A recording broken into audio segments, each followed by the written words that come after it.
ma sœur, voici pour terminer les généralités en ce qui concerne l'alliance avec le Seigneur.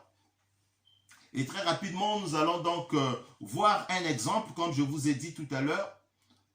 Nous allons voir donc un exemple de comment nous pouvons donc activer encore davantage notre alliance avec le Seigneur. Alors, ici, on doit comprendre que les bienfaits de notre alliance avec Jésus va au-delà de notre personne. C'est ça qui est paradoxal. Quand j'étais en train de faire la recherche, quand j'étais en train de faire la préparation de cette prédication, j'ai compris que le Seigneur va au-delà de notre personne. On va lire donc un premier passage. On va aller dans le livre de Actes. C'est un très long paragraphe. Acte 16, mais je ne veux pas tout le lire. Je vais juste faire un résumé. Ici, on va voir comment le Seigneur fait au-delà de la personne. C'est toi qui es en contact avec le Seigneur, c'est toi qui es en alliance avec lui, c'est toi qui pries le Seigneur, mais le Seigneur va faire au-delà de ta personne. Il va aller toucher ta famille par ta personne. Quand j'ai vu ça, j'ai dit, waouh, Seigneur, le Saint-Esprit est bon. Quand j'ai vu ça, j'ai dit, waouh, Seigneur, le Saint-Esprit est merveilleux. Donc, ce que toi, tu es en train de faire, le Seigneur te touche, le Saint-Esprit te touche, mais le Saint-Esprit ne te touche pas seulement toi, le Saint-Esprit va toucher aussi ton entourage, va toucher ta famille, le Saint-Esprit va toucher ta maison, par ce que toi, tu as fait. Oh Jésus, gloire au Seigneur, gloire, quelle victoire d'être en alliance avec le Seigneur. Donc là, on est toujours en train de voir comment activer l'alliance de Dieu. On va lire donc quelques passages. Donc nous disons, donc nous sommes dans Acte 16, entre le verset 1er, le premier verset et le verset 40. Alors je fais un résumé. Ici c'est l'apôtre Paul qui s'est fait accompagner par Timothée et puis par un autre serviteur. Ils étaient donc en train de faire leur voyage missionnaire, en train d'aller évangéliser, parler de la parole de Dieu dans plusieurs villes, en Macédoine, etc. Et ils ont rencontré ils ont rencontré des obstacles, comme nous étions en train de dire tout à l'heure. Ils ont rencontré des obstacles dans leur parcours. Ils étaient en mission de Dieu. Mais ce n'était pas une mission qui était comme ça, toute facile. Ce n'était pas une mission, c'était pas une promenade de santé, comme on le dit. Hein. Ils faisaient la mission de Dieu, mais ils avaient des difficultés qu'ils rencontraient. Mais au final de ça, ces derniers ont eu des attitudes qu'ils ont adoptées. Alors, le Saint-Esprit était toujours avec eux. Donc, je vais donc vous inviter de lire tout ce paragraphe. Hein. Vous pouvez le lire chez vous. Donc, Acte 16, du premier verset au verset 40. Moi, je vais juste lire quelques extraits. On va donc lire le verset 16, écoutant la parole au nom de Jésus. Je lis donc la version Louis II. Cette fois-ci, c'est Louis II.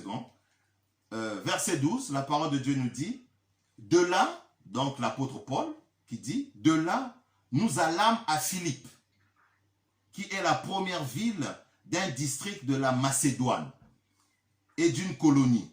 Nous passâmes quelques jours dans cette ville. » Verset 13. « Le jour du sabbat, nous nous rendîmes hors de la porte, vers une rivière. Nous pensions que se trouvait là un lieu de prière.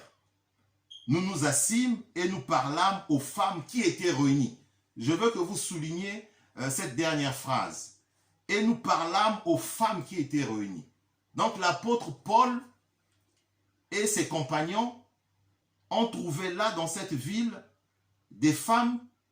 Ils étaient tous assises et ils étaient en train de parler, mais les femmes étaient réunies. Vous voyez bien, c'est au pluriel, elles étaient nombreuses. Ces femmes-là étaient nombreuses. Ce n'était pas une seule femme, elles étaient nombreuses. Ok?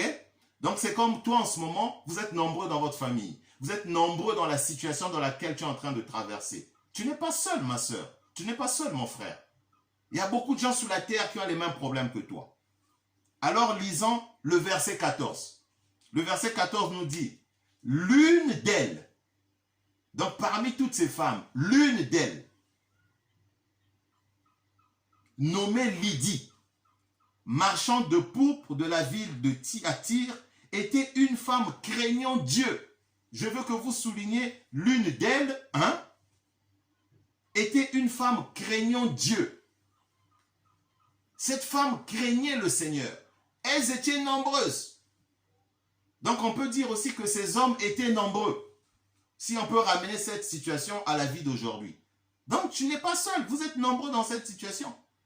Mais cette femme-là, elle craignait Dieu. Est-ce que toi tu crains Dieu? Mon frère, ma soeur, est-ce que toi tu crains Dieu? Deuxièmement, elle écoutait.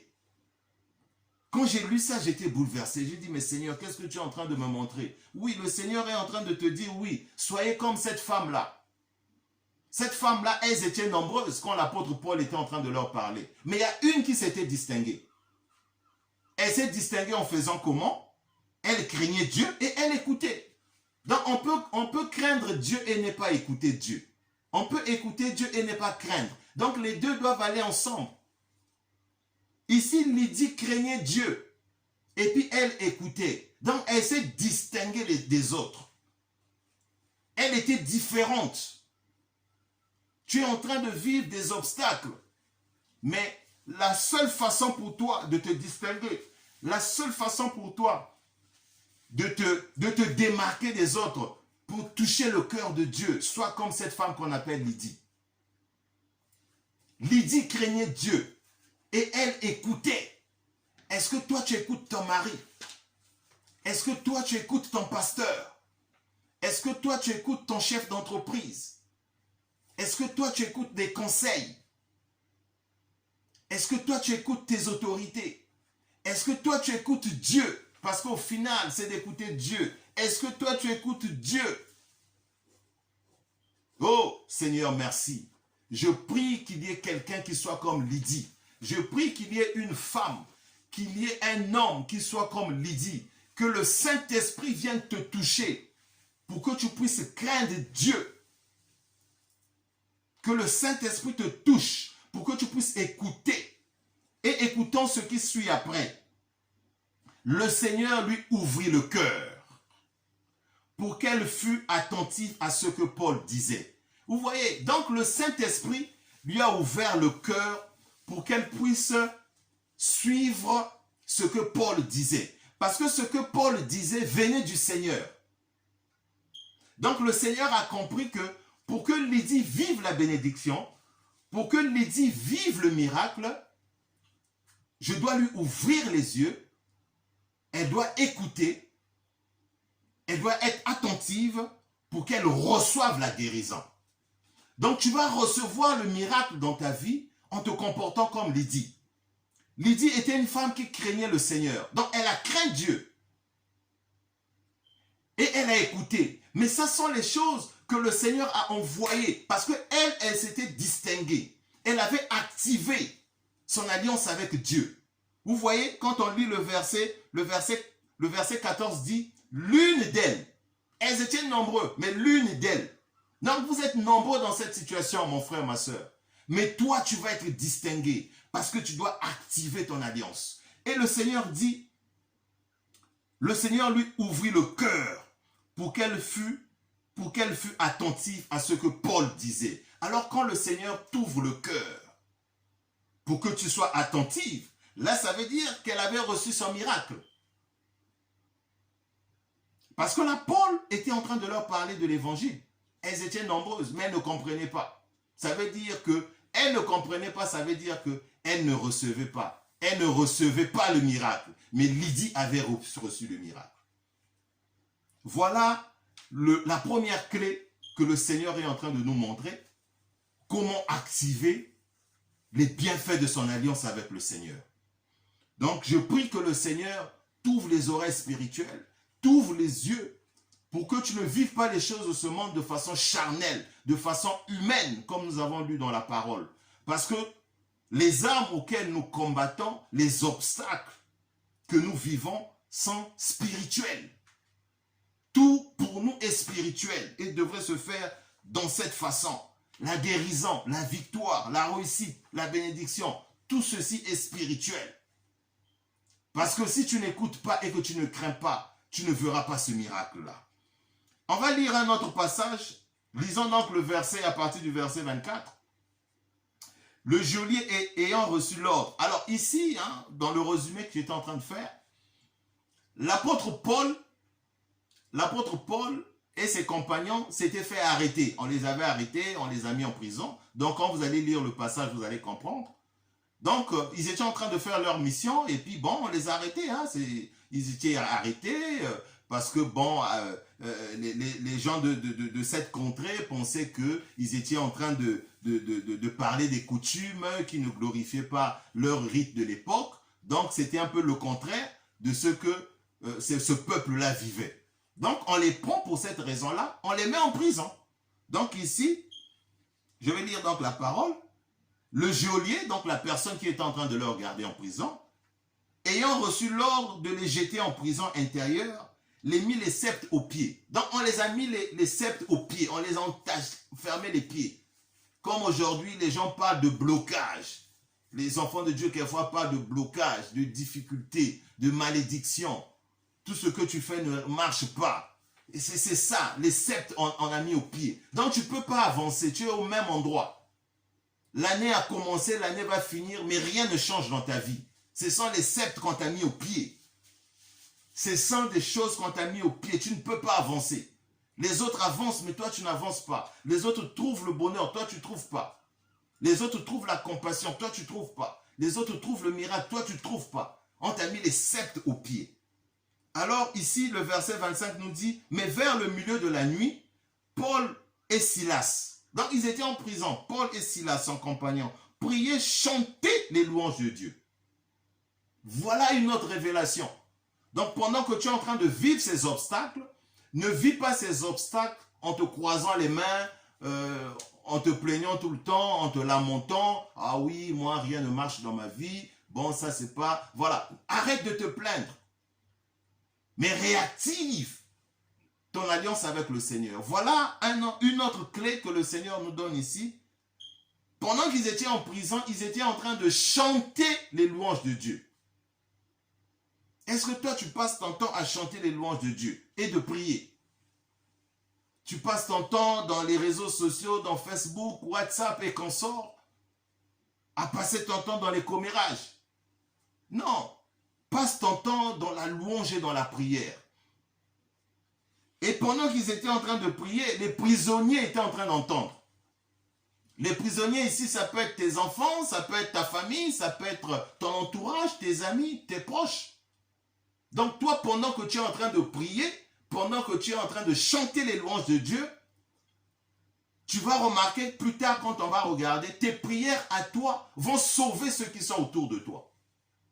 Voilà pourquoi la parole de Dieu nous dit que nous sommes les sels et la lumière de la terre. Nous devons être sel et lumière. C'est-à-dire que nous amenons la lumière. Là où nous sommes, il y a la lumière. Nous devons apporter la lumière. Alléluia. Nous devons apporter la lumière. Nous sommes lumière et sel de la terre. Alors le verset 26 nous dit, tout à coup fit un grand tremblement de terre, en sorte que les fondements de la prison furent ébranlés. Donc les fondements de ceux qui retiennent ta vie. Les fondements de ceux qui font que ta vie ne marche pas. Pour que tu ne rentres pas dans ton miracle. Tout est ébranlé. En même instant, toutes les portes et les liens de tous les prisonniers furent rompus. Oh Seigneur, quel miracle! Vous voyez, Paul et Silas étaient en train de prier pour leur cas à eux. Paul et Silas ne priaient pas pour les autres. Ils priaient d'abord pour eux, parce que c'est eux qui étaient en prison, Paul et Silas. Mais à cause de leur prière, ce n'est pas seulement eux qui ont eu la liberté, mais ce sont tous les prisonniers qui étaient en prison qui ont bénéficié de la prière de Paul et de Silas. Donc ta prière à toi, mon frère, ma soeur, va bénéficier toute ta famille. Ta prière à toi, mon frère, ma soeur, fera que toute ta famille en bénéficie. tes enfants en bénéficient, ta famille en bénéficie. Tes prières à toi vont sauver. Donc ne néglige pas ta marche chrétienne, ne néglige pas ce que tu fais. Dieu est avec toi. Et au travers de toi, Dieu va sauver ta famille. Dieu va guérir les membres de ta famille. Dieu va faire qu'il y ait le miracle dans ta famille. Dieu va faire qu'il y ait le miracle dans ton entourage. Amen. Quand on lit sa parole, on dit les portes s'ouvrir et les liens. Ces liens de célibat, ces liens de maladie, ces liens de souffrance. Surtout dans le peuple africain, il y a tellement il y a tellement les coutumes, il y a tellement les traditions. Donc il y a tellement de problèmes. Les Africains vivent tellement de problèmes qui vont au-delà même de leur entendement. Ce sont des liens ancestraux qui datent des années, des décennies, pour ne même pas parler de siècles. Donc, pour nous qui sommes en Christ, nous sommes les lumières. On doit amener la lumière. On doit amener le sel et la lumière dans nos familles. Donc, tes prières à toi vont délivrer les gens. Ne néglige pas ce que tu fais. Réactive. Ici, le Seigneur est en train de t'instruire comment réactiver l'alliance avec le Seigneur. Comment réactiver l'alliance avec le Seigneur. Au verset 31, la parole nous dit, Paul et Silas répondit, « Crois au Seigneur, tu seras sauvé, toi et ta famille. » Mais pourquoi ils ont dit ça? Ils ont dit ça parce que alors le geôlier était tellement étonné. Au verset 29, le geôlier ayant demandé de la lumière entra précipitamment et se jeta aux pieds de Paul et de Silas. Donc celui qui était en train de les garder, le geôlier qui gardait Paul et Silas, tellement qu'il a vu le miracle qui s'est passé dans la prison. Lui-même, il était hébété. Il ne comprenait pas. Qu'est-ce qui s'est passé? Donc, il a couru, il est allé tomber aux pieds de Paul. Pour dire à Paul et Silas, mais qu'est-ce que je dois faire pour être sauvé? Vous comprenez? C'est lui qui va être sauvé. Le geôlier. Il ne dit pas, qu'est-ce que je dois faire pour être sauvé, moi et ma famille? C'est lui qui a besoin de la délivrance. Tellement qu'il a vu le miracle. Il était paniqué. Il va vers Paul. Et écoutant ce que Paul lui dit. Et Silas. Au verset 31, Paul et Silas répondirent, « Crois au Seigneur et tu seras sauvé. » Écoutez ce qu'il dit après. « Toi et ta famille. » Oh Jésus. Ça, j'ai beaucoup aimé. J'ai beaucoup aimé ce passage quand Paul et Silas lui ont dit, « Crois au Seigneur. » Parce que ce monsieur ne croyait pas au Seigneur. On lui dit, « Crois au Seigneur. » Paul et Silas lui disent, crois au Seigneur, tu seras sauvé, toi et ta famille. Donc, au-delà de ça, c'est toi et ta famille qui seront sauvés. Et que la parole de Dieu est magnifique. On n'a pas terminé, on va continuer encore. Alors, plus bas, la parole de Dieu dit au verset 32, « Et ils annoncèrent la parole de Dieu ainsi qu'à tous ceux qui étaient dans sa maison. » Alors, ils ont annoncé la parole de Dieu à toutes les personnes qui étaient dans la maison du geôlier. Que c'est fantastique, que c'est beau la parole de Dieu. Donc au-delà de même de cette personne, au-delà du geôlier, c'est lui qui a cherché la bénédiction. C'est lui qui est allé demander à Paul. Mais on lui dit, c'est toi qui seras sauvé, toi et ta famille. Et la bénédiction, c'est pas t'arrêter là, c'est aller rentrer dans toute sa maison. Donc les neveux, les nièces, toute sa famille. Et je prie au nom puissant de Jésus pendant que je suis en train de parler. Toi qui suis cette prédication, que tu sois le canal par lequel la parole de Dieu va venir rentrer dans la vie de ta famille. Alléluia. Que toi tu sois la porte d'entrée. Pas la porte d'entrée de malheur, mais que tu sois la porte d'entrée de l'évangile. Tu sois la porte d'entrée de la lumière de Dieu dans la vie de ta famille. Que tu sois une référence. Au verset 34, la parole dit, « Les ayant conduits dans son logement, il leur servit à manger et se réjouit avec toute sa famille. » J'ai beaucoup aimé ça. Verset 35, la parole dit, « Quand il fit jour, les prêteurs envoyaient les lecteurs pour dire au geôlier, relâche ces hommes, relâchez ces dames, relâchez ces hommes, relâchez tous ces prisonniers. » que tous ces femmes, ces hommes que vous avez pris en captivité, vous les avez maudits, vous les avez prononcé des mauvais sorts. La parole de Dieu vient pour les rendre libres. Libres, libres. Tous les fondements sataniques sont ébranlés. Tous les raisonnements qui ne confessent pas le nom de Dieu sont ébranlés à cause de notre alliance avec le Seigneur. À cause du fait que nous sommes en train d'apprendre à réactiver notre alliance avec le Seigneur. Et on va lire le dernier verset, verset 36. Et le geôlier annonça la chose à Paul. Les prêteurs ont envoyé pour dire, relâche maintenant donc, sortez en paix. Oh, qu'il y ait la paix de Dieu dans ta famille, qu'il y ait la paix de Dieu dans ta vie. Pendant que je suis en train de parler de la parole, je suis en train de te voir, mon frère, ma soeur, d'être un vecteur de paix, d'être un vecteur de justice sociale, d'être un vecteur de la vie de gloire, que tu puisses amener la gloire dans ta famille par ta conduite, par la parole de Dieu, par la prière, que tout ce que nous avions étudié aujourd'hui soit manifeste dans ta vie, pas seulement dans ta vie, mais avec la foi, cette manifestation va atteindre toute ta maison et toute ta famille. Que le Seigneur vous bénisse pour cette prière, que le Seigneur vous bénisse pour cette parole que nous venons d'écouter, que le Seigneur vous fasse du bien. Nous avons appris à réactiver notre alliance avec Jésus-Christ de Nazareth. Notre alliance avec Jésus-Christ de Nazareth.